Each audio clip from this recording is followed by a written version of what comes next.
Okay, so today we will continue with chapter 10, sinusoidal steady state power calculations, which is the last chapter in this class.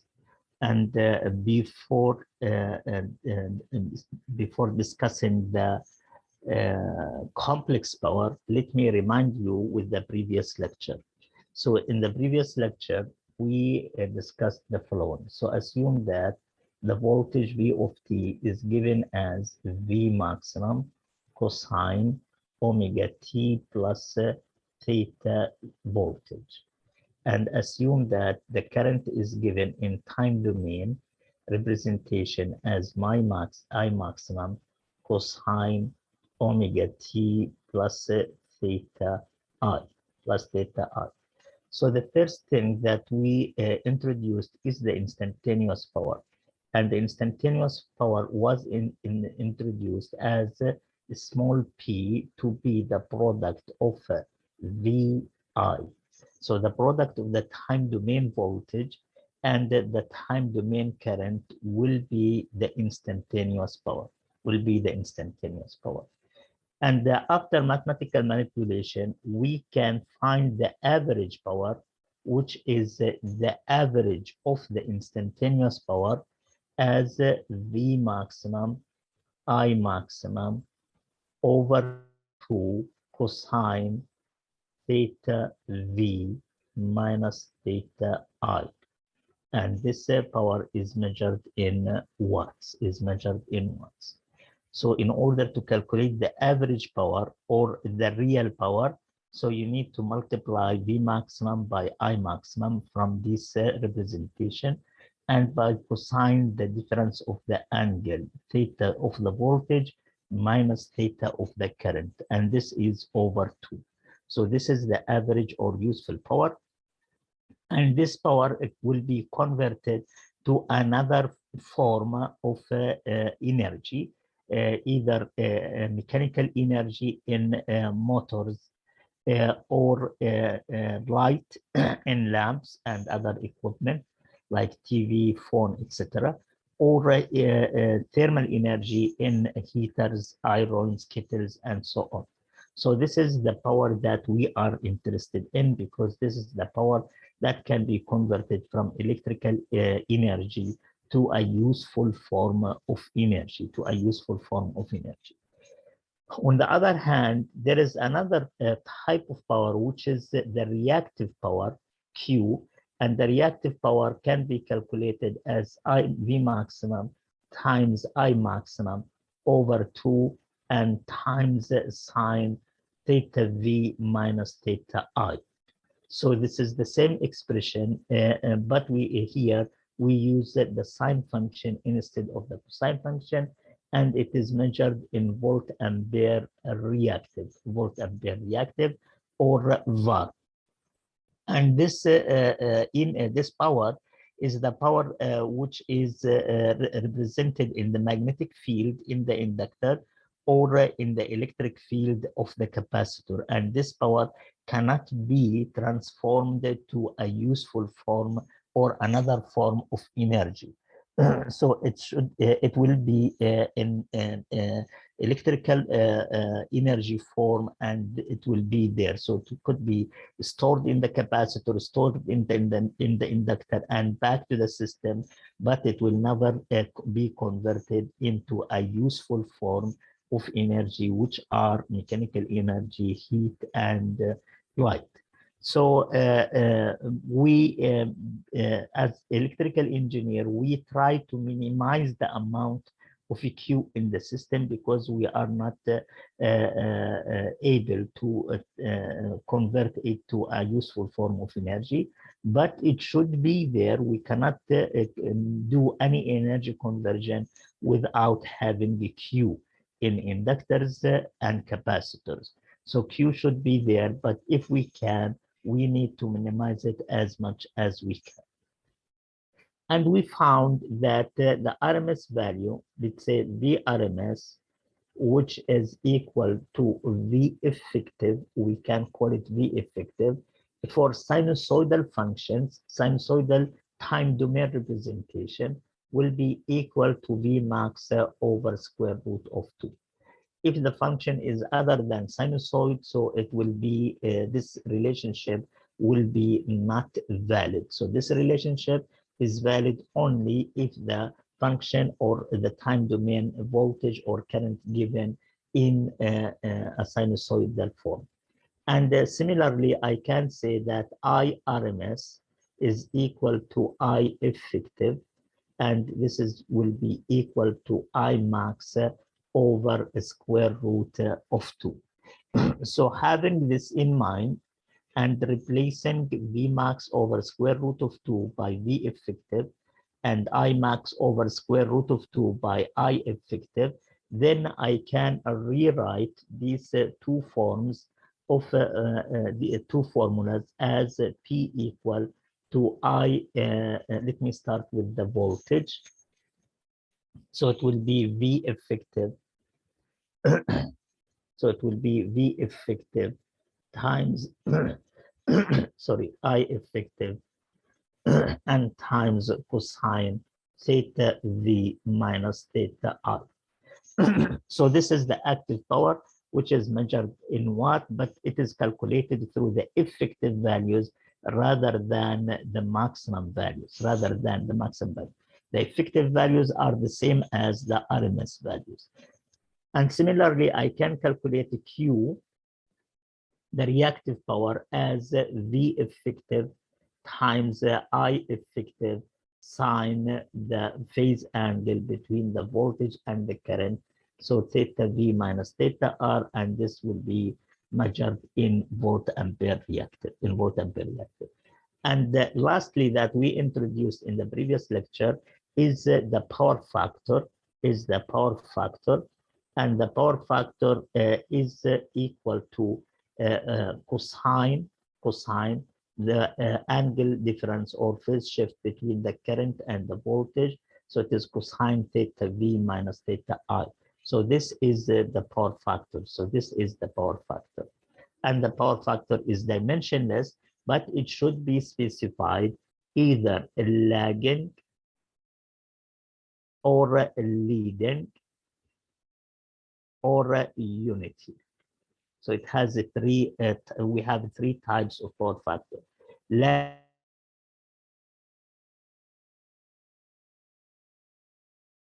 when the current lags when I lags V, and this is happening in the inductors. Leading, when I leads V, and this is happening in the capacitor. And unity, when I is in phase with the V, and this is found in the resistors.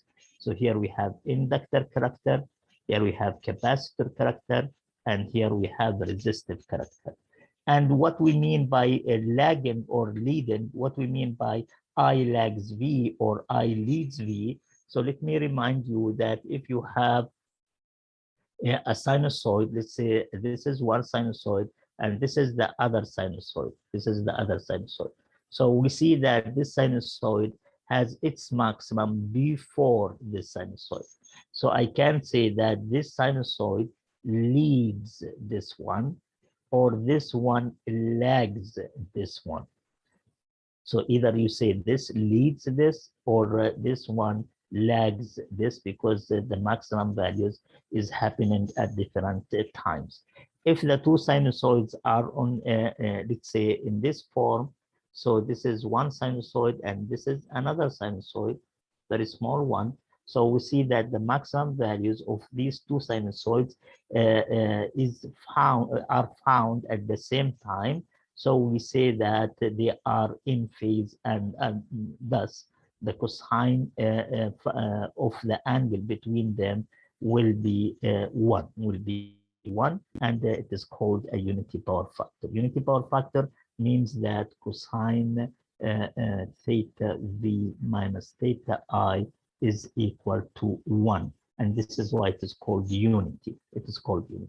So of course, this axis is the time, and the y-axis will be the variable. That could be voltage, could be current, anything. So usually we start to describe the current with respect to the voltage.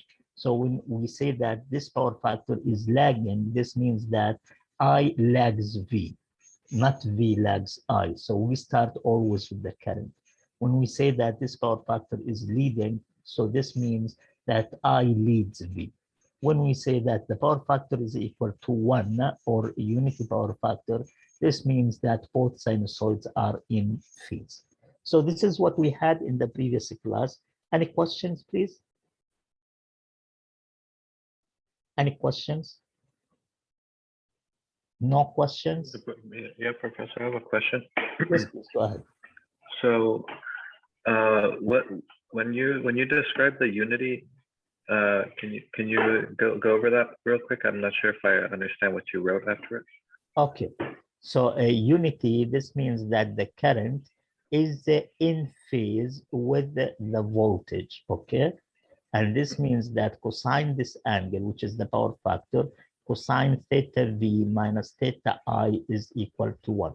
So we see that if this sinusoid has a phase shift, and then this sinusoid will have the same phase shift. So the difference between these two angles will be 0, and cosine 0 is equal 1. And this is happening or found in the resistive circuits, So the current through the resistor and the voltage across the resistor are in phase, So this is what I mean by unity power factor. Did I answer your question, or you still need to clarify? Yeah, no, yeah. I think I understand now. And I had one other question from a little bit earlier. So when you describe the RMS voltage and the RMS current, you said that it could only be calculated in that way if the voltage is in sinusoidal form. Yes. Does that apply for the current as well? The current has to be in sinusoidal form? Yes. Okay. And by sinusoidal form, very good question, thank you. So both should be given as sinusoids, and by sinusoidal form, any time domain function that is given by a cosine function or a sine function. So although we have a cosine function, we call it a sinusoid because anyway convert the cosine to sine by adding 90 degrees, right? And here we have a cosine function, but it is still a sinusoid. So the definition of a sinusoid is that time domain function that is given either by cosine function or by sine function. Here we have cosine function, so both of them are sinusoids. And if the function is sinusoid, so this its RMS value will be the maximum value divided by square root of 2. If the function is other than sinusoid, so we don't have cosine function or sine function, then there will be another relationship to find the RMS value, okay? And if you have the voltage, for example, composed, let's say V of t is equal to 5 cosine omega t plus 30 degrees plus, let's say, 8 sine omega t plus 20 degrees. So the sum of two sinusoids, this is sinusoid because we have cosine function, and this is sinusoid because we have sine function. So their sum is also sinusoid. Their sum is also sinusoid, and you can find the RMS value by representing them in frequency domain. So you can convert this in frequency domain as 5 into 30 degrees, and this can also be represented in frequency domain as 8 into negative 70 degrees, because you need to convert this sine to cosine by deducting 90 degrees. And then you add the two phasors, and then after you find the result, you can go back and represent it as a time domain. So this is also a sinusoid. So the sum of, let's say, different components that are sinusoids will be also a sinusoid. Any questions, please, on this topic? Okay, so let's continue. And today we will introduce another type of power, which is called the complex power, And as I mentioned in the previous class, actually, that the complex power is some kind of representation that includes inside it the average or real power and the reactive power. So let me go back. So this is the average or real power. This is the reactive power represented through the maximum values or effective or RMS values. So we are not introducing the new type of power, but a new form or representation, new representation of the powers that we know. The real power that can be converted to another form of energy, and the reactive power that can be converted to another form of energy. So, and this is called complex power because it is a complex number. So P is a real part of this complex number. Q is the imaginary part of this complex number. And the symbol for complex power is S, And here is the power triangle. Since I have, if I want to represent this complex number into the complex plane, so the real part will be the x-axis. So this point will be the real part, so P average power. And this will be along the y-axis, along the imaginary axis. So this is a Q along the y-axis. So this is the reactive power. And the sum of these two components will be the complex power that we have, which is S equal to P plus JQ. And the magnitude of this component, the magnitude of this complex power can be found as any complex power. So you need to take P square plus Q square and to put the result under the square root. So this is the magnitude or the length of this line, and it can be easily found by Pythagorean theorem as this side square plus this side square and the result under the square root. And this length of this line is called apparent power, So the magnitude of the complex power is the apparent power, And again, from this triangle, we can find that this angle theta can be found as tangent inverse of Q over P from this triangle, or we can say tangent theta equal to Q over P. So tangent theta equal to Q over P. Okay, so what is Q and what is P from our representation here? So this is P and this is a Q. Let's plug in them here. So Q is equal to V maximum, I maximum over 2 sine theta V minus theta I. P is equal to V maximum, I maximum over 2 cosine theta V minus theta I. So these two terms cancels each other. So sine over cosine, it will be tan. And here we have theta V minus theta I. And what we notice that this angle theta V minus theta I is the same angle here, So this theta is equal to theta V minus theta I. So this angle theta is the phase difference or the phase shift between the voltage phasor and the current phasor. So this is theta is the difference between them. So again, from this triangle, I can find P as the magnitude or the apparent power times cosine the angle, and I can find Q as S times sine angle.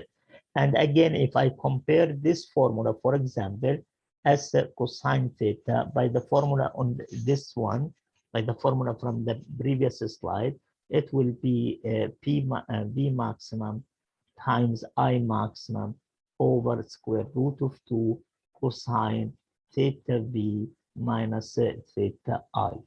So if I compare the left-hand side, right-hand side with the left-hand side of the equation, I see that S, the apparent power, is equal to this factor, V maximum, I maximum over square root of 2. And cosine, here I have it cosine, and theta is theta V minus theta I. And this is actually what we usually use in practical life. We almost never mention the maximum values. We mention the apparent power and calculate through the RMS values. Similarly, you compare this Q with the V maximum, I maximum over square root of 2 sine theta V minus theta I, we will notice that V maximum, I maximum over square root of 2 is the same as the power, apparent power, and the sine is this function, and theta V minus theta I is the angle of the power triangle, and this angle is called power factor angle or load angle, power factor angle, load angle. So this angle. If I want to represent this phasor in frequency domain or in polar form, so it will be the magnitude S into the angle theta, the magnitude S into angle theta. So the complex power in rectangular form is composed of the real power as the real number and the reactive power as the imaginary number.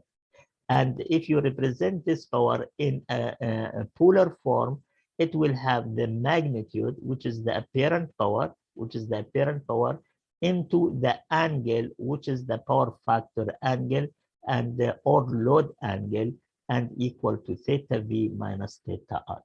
So this is very important power triangle, very simple, very easy. So please, after the lecture, you need to spend 2 minutes at least on this slide trying to figure out all these given data, because it's very important to know it. As an electrical engineer, you cannot go further without full understanding of the information on this slide. And I will be more than happy to explain it as much as needed in order to make sure that we all understand. Okay, so let's say what are the measurement units. So the complex power and the apparent power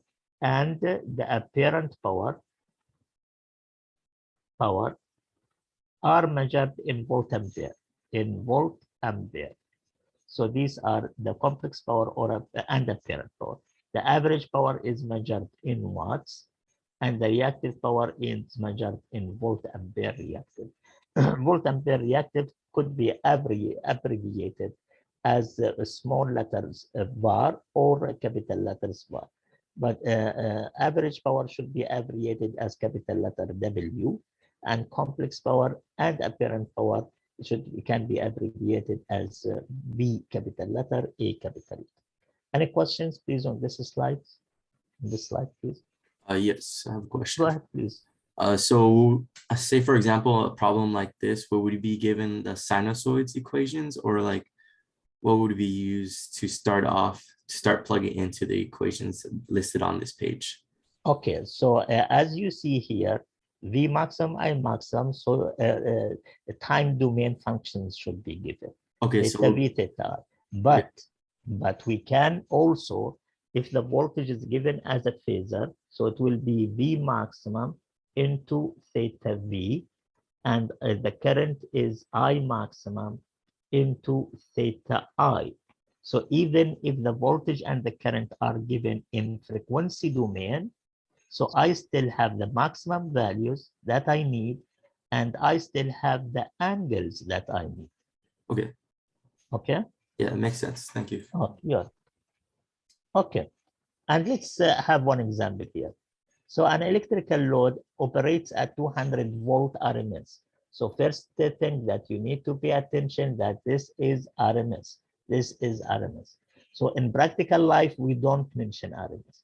So in practical life, all voltages are given RMS. But we are studying here, and we have two types. It could be maximum or RMS, so I need to specify. But when you go to a work, nobody will tell you that it is RMS or maximum value, because always it will be RMS. By default, it is RMS, okay? If it is not RMS, so you will be told that it is a maximum value. But by default, it is RMS. So the load absorbs an average power of 8 kilowatts. So P is equal to 8 kilowatt. Why I said that it is P? Because it's said that average power. So average power is P. Average power is P. And this one is VRMS, equal to 140 volts. Or V effective, or V effective. It's the same. At a lagging power factor 0.8. So the power factor here, power factor, which is cosine theta in the power triangle, which is cosine theta V minus theta I, is equal to 0.8. And it says lagging, which means the current lags the voltage. The current lags the voltage, and this is happening in L or RL circuits, RL in general circuits, and most the load in our life is RL load. So wherever you go, it will be RL load. So this is the most common case in our life. So what is requested is to calculate the complex power of the load. So the complex power, I would write it, the complex power as equal to P plus JQ. So I need to know P and I need to know Q in order to write the complex power, okay? Or I can write the complex power as the magnitude S into the angle theta in polar form. So this is rectangular form, this is polar form. Okay, so I can find the magnitude. This magnitude, I can find it by this formula. So I know that P is equal to the magnitude cosine theta. I have cosine theta, I have P, then I can find the magnitude. So the apparent power S, which is the magnitude of the complex power, equal to P over cosine theta from the previous equation, and this will be 8 kilowatts, sorry, 8 kilowatt over 0.8, the power factor, and this will be 10 kilovolt ampere. So now I know this 10 kilovolt ampere, and I can know theta because theta is cosine inverse of the power factor, because power factor is cosine the angle. If you take cosine inverse of this angle, it will be of this power factor, it will be this angle. Okay. So we found this, and can I find the Q? Yes, I can find the Q. If I go back, so Q is equal to the apparent power times sine the angle. So I have now the apparent power. I can calculate sine angle because I have it is cosine. So you can say that sine theta is equal to cosine sine of cosine inverse of the power factor, and this will be equal to sine cosine inverse of 0.8, which is the power factor, and this will be 0.6. So the sine of this angle is 0.6. Or we know another identity, that cosine square theta plus sine square theta is equal to 1. So from here, sine theta is equal to 1 minus cosine square theta. And this is equal to 1 minus 0.8 square, and this will be equal to 0.6. So there is two methods. Either you find the angle and then you take the sine, or you can use this identity to find the sine of the function.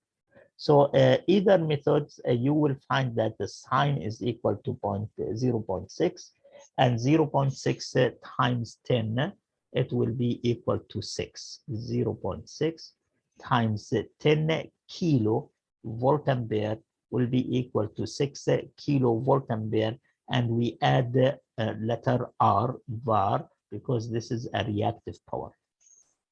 So now I can write the complex power SP plus JQ as 8 plus J6 kilovolt ampere. Okay.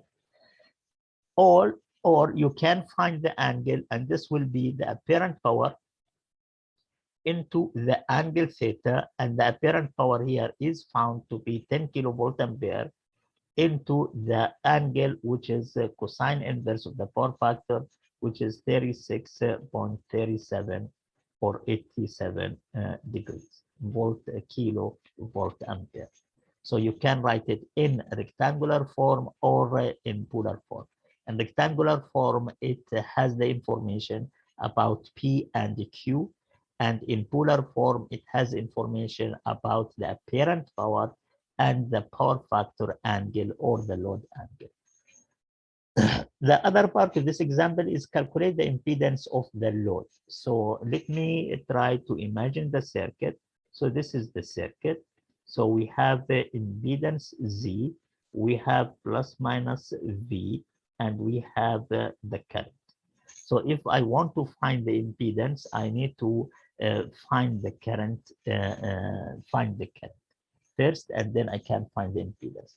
So we have this P can be found either by V maximum, I maximum over 2 cosine the angle, or V effective, I effective cosine the angle.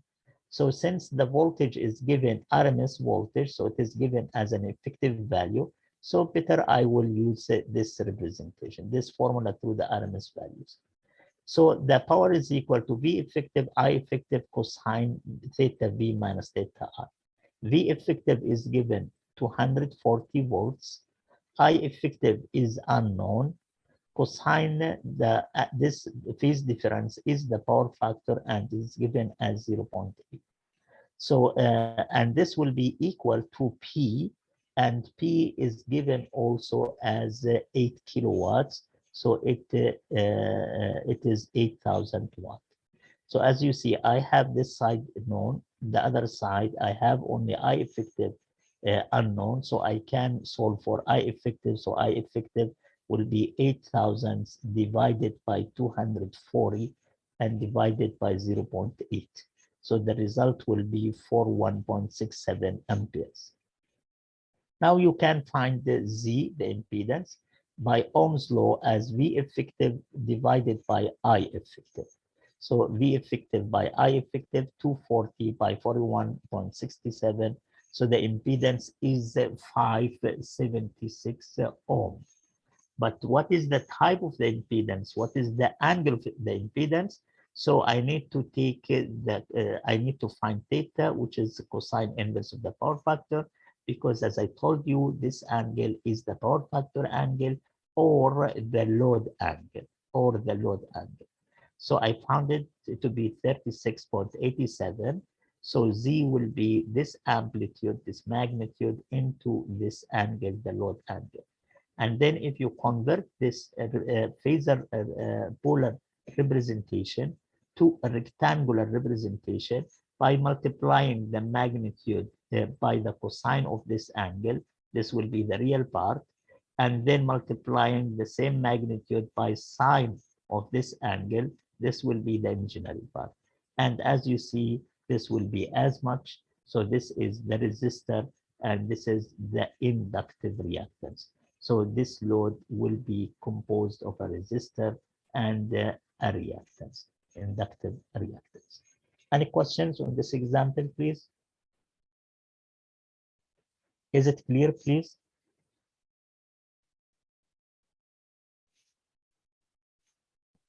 Yes, it is for me. Thank you. You're welcome. Any more responses? Yes, clear. Okay.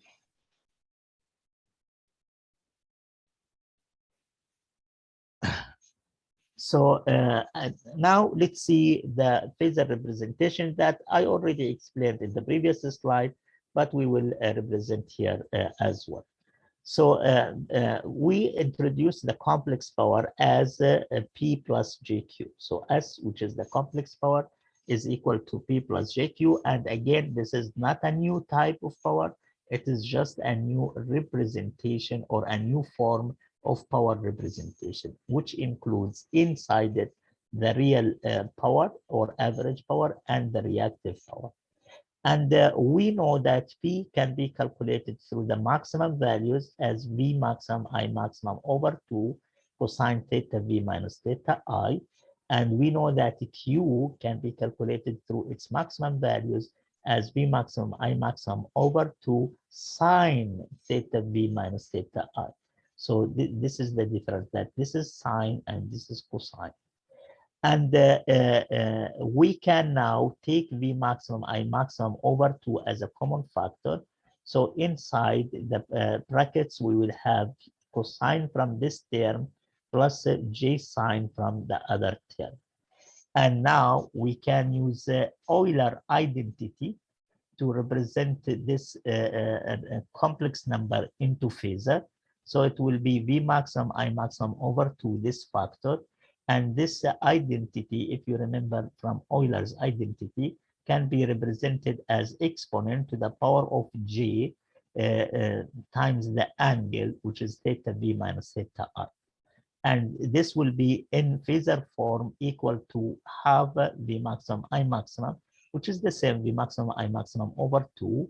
And this e to the power of J, this angle, is represented by this angle into this angle, because let me remind you from Euler identity, if you have exponent to the power of J phi, it will be equal to 1 into the angle phi. So we have here not phi, we have theta V minus theta I. So it will be the angle theta V minus theta I. So this is the phasor of the power, the phasor or the phasor or the frequency representation of the complex power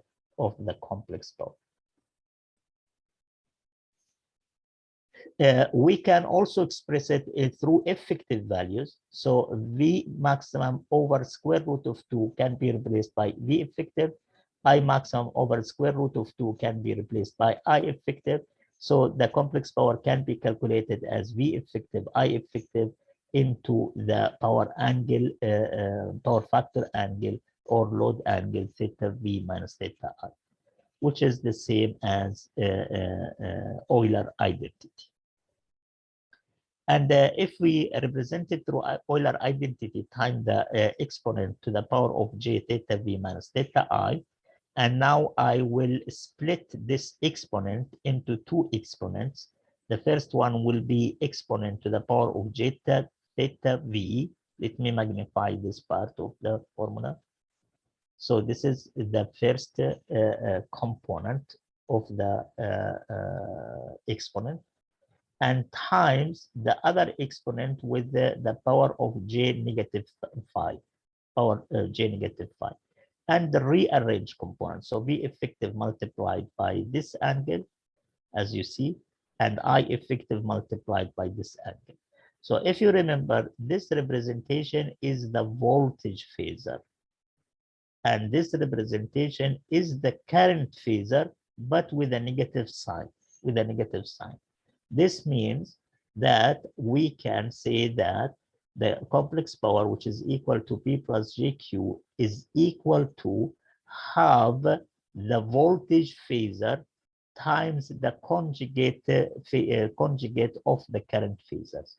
Or through effective values, it will be V effective times I effective. So let me remind you here. So the voltage phasor is equal to V maximum into angle theta V, and the current phasor is equal to I maximum into angle theta I. So if you take a conjugate, so also we introduce the conjugate. So the conjugate, so if you have a complex number which is A plus JB, so the conjugate of this complex number will be A minus JB. Or in a polar representation, if Z is given as the magnitude Z into angle, let's say alpha.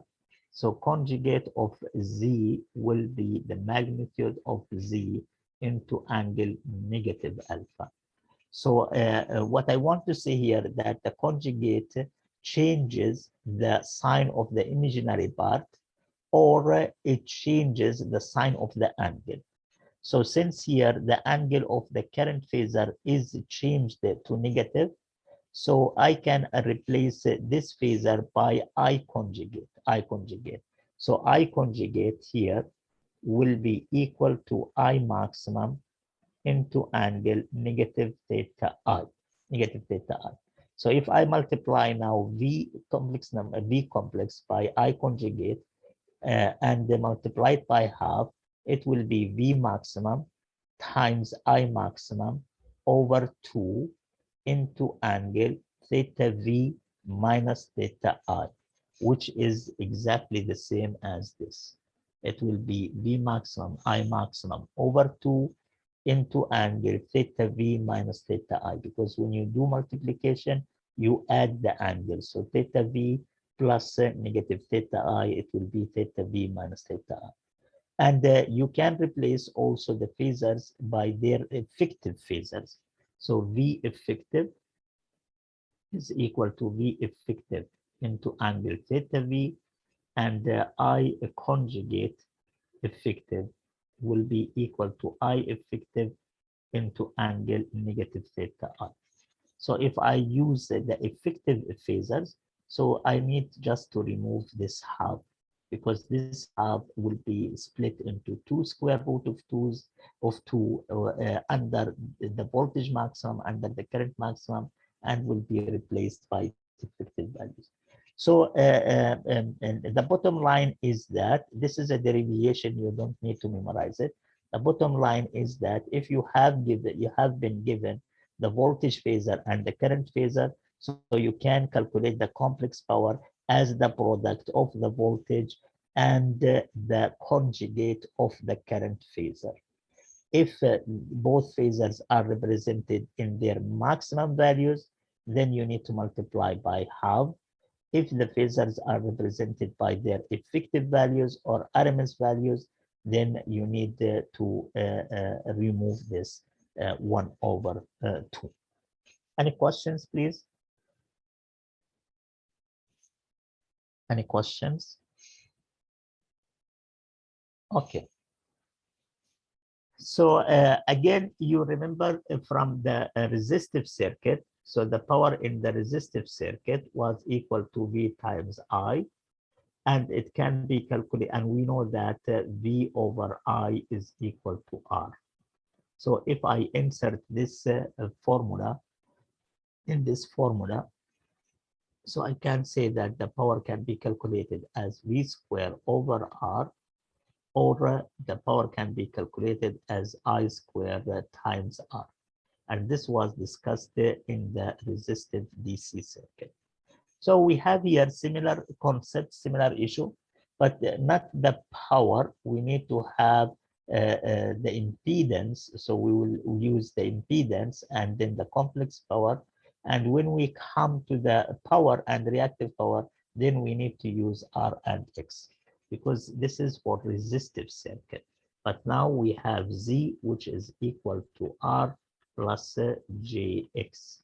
This is Z equal to R plus JX. So again, from this circuit, according to Ohm's law, V effective is equal to I effective times the impedance Z. So this should be clear. We discussed it. We solved a lot of examples on it. And we need now to find the complex power. And the complex power from the previous slide is equal, I will rewrite it here. So the complex power is equal to V effective time I effective conjugate. So this is the complex power. Okay, so this is V effective, which is Z effective, I effective. So here is V effective, and times I effective conjugate. So this is I effective conjugate. So now let's have a look what we have. So if you have two complex numbers, let's say I have A times A conjugate, and assume that A is a magnitude into angle 30 degrees times its conjugate, which will be the same magnitude into angle negative 30 degrees. Because when you take the conjugate, you need to change the angle. So now I want to multiply these two numbers by each other. So the magnitude A times the magnitude A will be the magnitude A squared, and the angle will be the first angle 30 degrees plus the second angle minus 30 degrees, which will be 0, and this will be A squared. So if you multiply any phasor with its conjugate, so the result will be the magnitude square. And here what I have, I effective multiplied by I effective conjugate. So this will be the magnitude of the current square with 0 angle that we don't mention here times Z. And if we look at this formula and this formula, we see some similarity. So for the resistive circuit, P was equal to I squared times R, while here for AC circuits, sinusoidal steady-state circuits, the complex power is equal to I effective square R. Z, I effective square Z. And Z is given as R plus JX. So Z, I'm replacing Z here by R plus JX. So now I want to distribute this factor among the two terms. So it will be I squared times R plus J I squared times X. And we know that the complex power is given to be S is equal P plus JQ. So the real part here will be P, and the imaginary part here will be Q. So we can rewrite it as P equal to I effective square R, which is the same as this. And this is through the RMS value. If you have the maximum values, so it will be half I maximum square times R. And here we have the Q, which is I effective square X. And if you have the maximum value, the RMS value, so it will be half I maximum square X, because each I maximum will be each I effective will be equal to I maximum over square root of 2. So we can do the opposite. So here we replace the V by Z times I effective from this. So we replaced V by ZI effective. We can do the opposite. We can keep the voltage and replace the current by V effective over Z, by V effective over Z. So this is V effective, this one. And now I want to replace this current as V effective over Z as Ohm's law. And since this is conjugate, so I need to keep this conjugate. So now V effective times V effective conjugate will be similar to this concept. So it will be equal to the magnitude conjugate. So it will be V effective conjugate. And the conjugate applies to Z in the bottom, so over Z conjugate. And this is, since this is a complex power, so it is equal to P plus JQ. So if Z is a pure resistive element, so it will be the same as this. And if Z is a pure reactive element, it will be Q V effective square over X, which is also similar to this one, but this is related to a real power, while this is related to reactive power. So different representations of power calculation, P and Q. So you don't need to memorize them. You can derive them anytime, but at least after you do several examples, they will be kept in your memory. But for the exam will be open book, so you will have all these formulas in front of you, so you can apply whatever convenient formula for you and the given values in the example. Any questions, please? Is it understood, please? Yes, thank you. I cleared it up. Okay.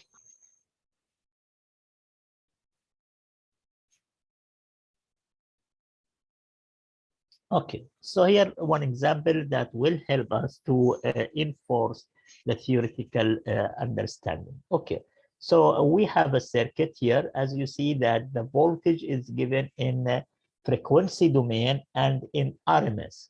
So this is RMS, this is the effective value. So what we will do all will be effective values, okay? So this is the voltage 250 into angle 0. So this angle is theta V, and this is V effective or V RMS. We have, this is the source, as you see here, we have source between these 2 points. And from this point to this point, we have the line, and from this point, we have the load. So this circuit, this simple circuit represents a power system composed of a source, a transmission line, and load. The transmission line has its parameters as 1 ohm for the resistor and J4 ohm for the A. And the load is RL load, as you see, which is the most common load that is found in power system, where R is 39 ohms and L for XL is J26 ohms. And across these 2 points will be the voltage across the load, so it will be VL, and the current flowing through this impedance will be IL. So what we need to find, we need to calculate the load current and voltage. So I need to find IL and VL. So it's very easy. We can find it through calculation the Ohm's law. So Ohm's law says that the current IL will be equal to the voltage in the circuit over the sum of the impedances. And why I say the sum? Because as you see, this is single loop circuit and all impedances are connected in series. So once they are connected in series, so then I have to have their sum. So the voltage is 250 into 0. So 250 into 0, as you see here. And the sum of the impedances, so you need to add the real parts. So 1 and plus 39, it will be 40. So this is 40 in the bottom. And here we have J4 plus J26, it will be J30. So please sure that you add the real parts to real parts, resistances to the resistances, you add the reactances to the reactances. So you cannot add 1 plus 4 plus 39 plus 26. So real parts to the real parts, imaginary parts to the imaginary parts, as you see here. And if you divide this number by this number, complex number by this number, the result will be 4 minus J3. So this is the current. And this current is given in rectangular form. So in polar form, it will be 5 into this angle, ampere RMS. Why it is RMS? Because the voltage here given RMS. Okay, so how did we find this 5? How did we find this 5? Who can tell me, please? 4 times cosine of 3, or is it negative 3? Oh, wait. Oh, wait. That's the, I believe.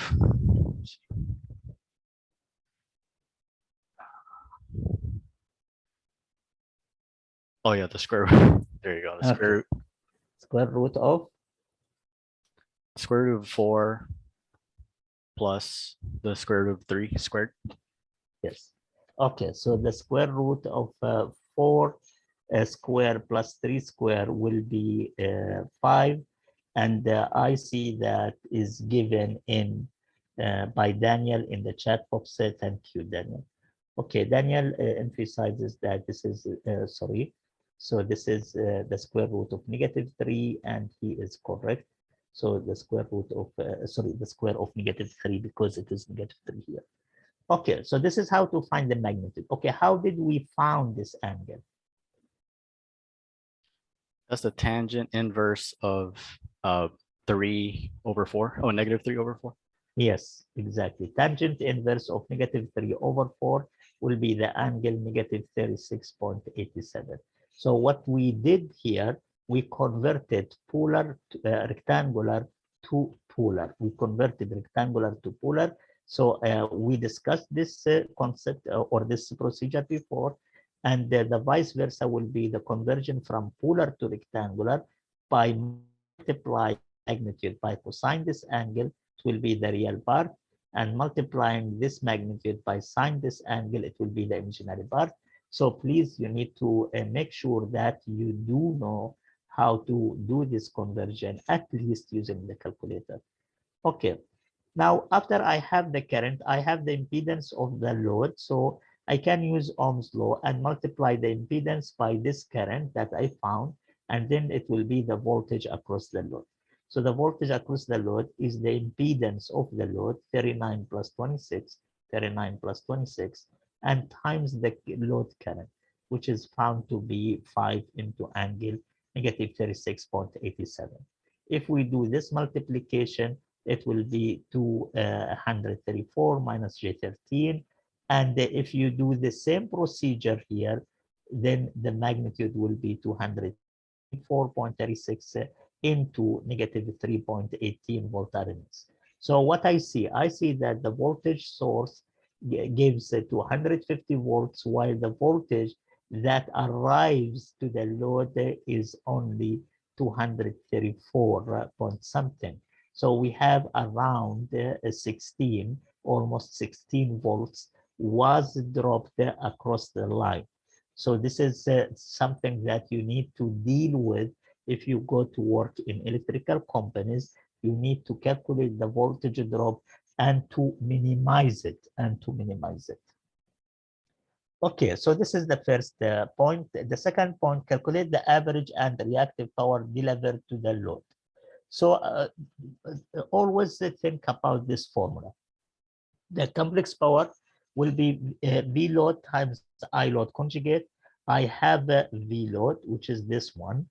I have I load, which is this one. And as you see, I load is 4 minus J3, but here we multiplied by 4 plus J3. So who can tell me why the sign was changed from negative to positive? Because we're multiplying with the conjugate. Yes, because we have the conjugate of the current. Okay, so we need to change the sign. If you take this expression, so what will be the conjugate if I take it in polar form? It would be positive 36.87. It will be, yes, exactly. It will be 5 into positive 36.87. Thank you so much. And if you do the multiplication, so this is the complex power, and we know that this is the active power because it says find the average power. So this is the average or the active power, and this is 650 is the reactive power. So as you see, using the complex power representation or calculation, it is more convenient to calculate both the active and reactive power in such in one mathematical operation. Calculate the average and reactive power delivered to the line. So here we found the power to the load, and now we can find it to the line, but we cannot use the same equation, this equation. Why is that? I know the current, although I know the current through the line because it's the same as I load, because it's single loop circuit, but I don't know the voltage across the line. So if you don't know the voltage, I cannot use it. So what I need to use, I will use these formulas. So P will be I effective square R, and the Q will be I effective square X. I have R, I have X, I have I. So I effective here is 5, the magnitude. So it will be 5 squares times 1, and 5 squared times 4 for the power. So it is 25 watts and 100 volt ampere reactive. So this power in the line will be converted into heat, so that the temperature of the transmission lines are around 50 degrees Celsius.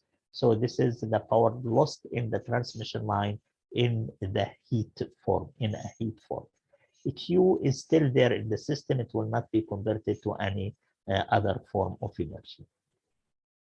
Calculate the average and reactive power supplied by the source. So I know the voltage across the source, 250 into 0. I know the current through the source because it's the same current, which is 5 into negative 36.87. So I can use this formula. So if you use this formula, so you will find that the power will be equal to 1000 plus J750, or here it is, actually, here it is. You see that the source is equal to negative 25, which is 5 square, negative 250, which is the voltage, times the current conjugate, and the current is 4 minus J3. So a conjugate of the current will be 4 plus J3, and multiplied by 250, negative 250, it will be negative 1000 plus J750. Or we can add the active power here, 975, which is consumed in the load, and then the active power consumed in the line, 25. So 975 plus 25, it will be 1000. So 25 plus 975 will be 1000. And for the reactive power, we have 650 for the load, and we have 100 in the transmission line. So 650 plus 100, it will be 750 volt ampere reactive. So this is unit volt ampere for the entire complex power.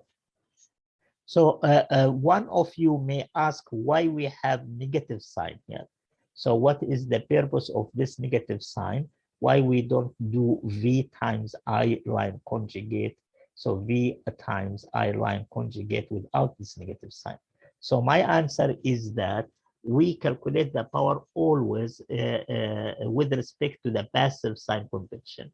And passive sign convention says that the current should enter the positive terminal of the voltage and leave the negative terminal of the voltage.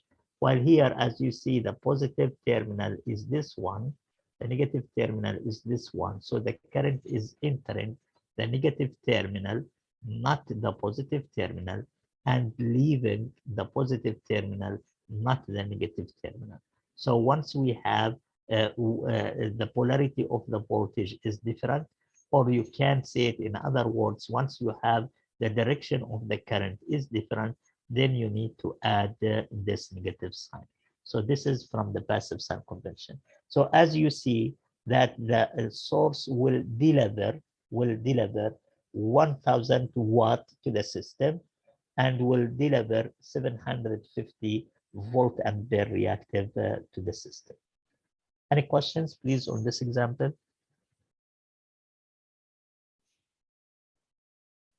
Okay. Here we have another example. So let me just see what we have left here. Okay. Here we have another example. So we have a voltage source, independent voltage source given as Vs. We have dependent voltage source, and this dependent voltage source is current controlled. So it is dependent because we have diamond shape.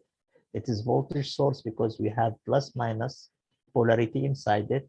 It is current controlled because its value is given through a current value. And this current is flowing in this branch downward. And we have for this branch impedance, which which we have a voltage V1, and this is I1 through this branch. We have here V2, the voltage is given across this branch, and I2 is flowing here. And we have V3 given from this point to this point. So the voltage across this branch and the current IX. So all these voltages are given and all these currents are given. So these are the voltages and the currents. So these are given. So what we need to do is calculate the total average, which is P, and the reactive power, which is Q, delivered to each impedance and by each source in the circuit. So we have, let's say, one component, second component, third component, fourth component, and fifth component. So we have 5 components, and we need to calculate the power for each component. And since it asks me to find P and Q at the same time, so the most convenient issue is to use the complex power formula. And the complex power formula says that you need to multiply V times I conjugate. For all these branches, I have the voltages. I have the voltage across the source. I have the voltage across this impedance, V1. I have the voltage across this impedance, V2. I have the voltage across this impedance, V2, and this is V3. And I have the current I1, I2, and IX. I1, I2, and IX. And if you have IX, then you have the voltage of this independent voltage source. And the current through this independent voltage source is the same as I2. So I have all the voltages or the currents, so I can apply the formula VI conjugate. And this is what we will do for all components. And we will start with S1. So S1 means the power in this where I1 and V1. So V1 and sorry. So since it is not indicated that we are dealing with RMS values, so this means that all values are maximum values. So we have to use half VI conjugate. So half V1 I1 conjugate, it will be equal to P1 plus JQ1, and this will be half. This is the voltage V1 we are taking here, and now we need to have conjugate of I1. So this is I1, and its conjugate will be by replacing this negative sign by plus sign. So it will be negative 26 plus J52. If you do the math, P1 will be as much and Q1 will be as much. Similarly, for the second component, which is this one, here we have V2, here we have IX. So we need to multiply V2 by IX conjugate. And since it is given for maximum value, so we need to multiply by half. And so you do half V2, this is V2, we are taking here, and IX conjugate. So IX conjugate, we will replace this plus by negative sign. So it will be negative 2, negative 6. So here P2 and Q2. Similarly for 3, it will be V3 times I2 conjugate. And here it is calculated, P and Q. And similarly for the source here, which is half the voltage. The voltage is 39 IX times the current through it conjugate. It will be I2 conjugate. So I2 here it is conjugate. This sign is changed to plus. And the voltage here is 39 multiplied by IX. So 39 times negative 2, it will be negative 878, and 39 times plus 6, it will be plus J230, 230. And this is as much. And lastly, the power of the source. So this is the power of the source. So it will be, as you see again, we have negative. Why is this negative used here? Because for the source, passive sign convention is not applied. So the current is leaving the positive terminal and is coming back through the negative terminal, which is the opposite compared to the passive sign convention. So we need to add a negative sign. So a negative sign of V source, which is this one, times I1 conjugate, I1 this one, and conjugate will replace negative by plus, so it is plus now, and we found that P. So now we have P for all components, we have a Q for all components, and as you remember, we when we discussed the passive sign, the power calculation and the passive sign convention, we highlighted that positive power means consumed and negative power means absorbed. So, and here we need to add the powers, the positive power. So we see P1 is positive, P2 is positive, P3 is positive, and PS is positive. So we add them because these powers are absorbed. So P absorbed is P1 plus P2 plus P3 plus P4. We are not taking Px because it is not positive. So it is delivered. When it is negative, it will be delivered. So, the sum, if we add P1, P2, P3, P4, it will be 5,800 watts. And while the delivered power is the negative one, and here it is equal only to Px, this one. So it is negative 5,850. They must match. If they don't match, so you will not have a power balance, and this means that you have a mistake somewhere. So they must match. So in each circuit, you need to have a power balance, and this power balance is coming from the energy reservation law, from the power reservation law. Similarly, for the reactive power, we need to add the positive reactive powers, which is this one, P1. P2 is not included, P3 is not included, B4 is not included, B source is not included as well. So P3, whereas P3 is positive, it is included. So P3 is positive. So let me remove this line because it covers the positive sign. So we need to add the Q1 and the Q3. Q1 and Q3, and if you add these two numbers, it will be 9,290. Now these are absorbed because it is positive. Now we need to add the negative ones. So we have Q2 is negative, and we see also QS is negative, as you see. And we have QX is negative. So if we add 320 to 5,070 to 3,900, it will be the delivered reactive power, which is 9,290. And again, they should match. They should match. So this number is equal to Q2 plus QX plus QS. So this number, and it should match with the other numbers. Okay. So we have 1 minute for the to the end of this class. So I will not. So we have here one example. So it's very similar to the one that we solved.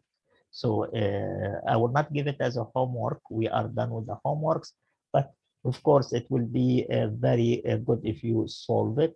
So as you hear, we have the voltage, we have the line, and we have the load, same numbers. So what you need to find, the RMS phasors of VL and IL. So again, you need to find IL, VL. So please go through this example. It is very interesting example, okay? So it's very interesting example. So please try to solve it.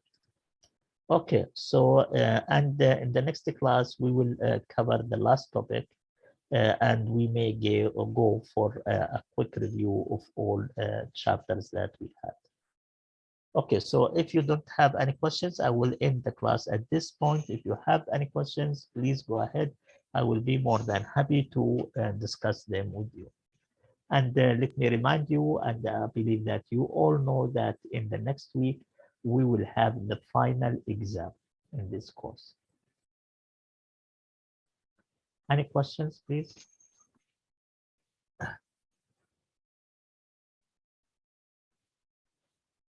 Okay, I have a question. What chapters will be on the final? All chapters will be there, but I will specify the number of questions from each chapter. So next class, I will tell you what chapters will be from which chapters or the number of questions from each chapter.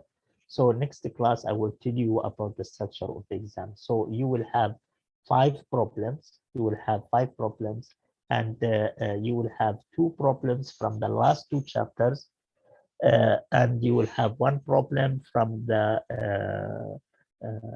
RL and RLC circuits. I will tell you next class exactly, and 2 problems from the techniques, from the methods and techniques. Any more questions, please? Okay, so let me stop the recording. So please, next class, I will tell you exactly the structure of the exam and the number of questions and what are the chapters or the number of questions from each chapter. So please try to not skip the next class. Thank you.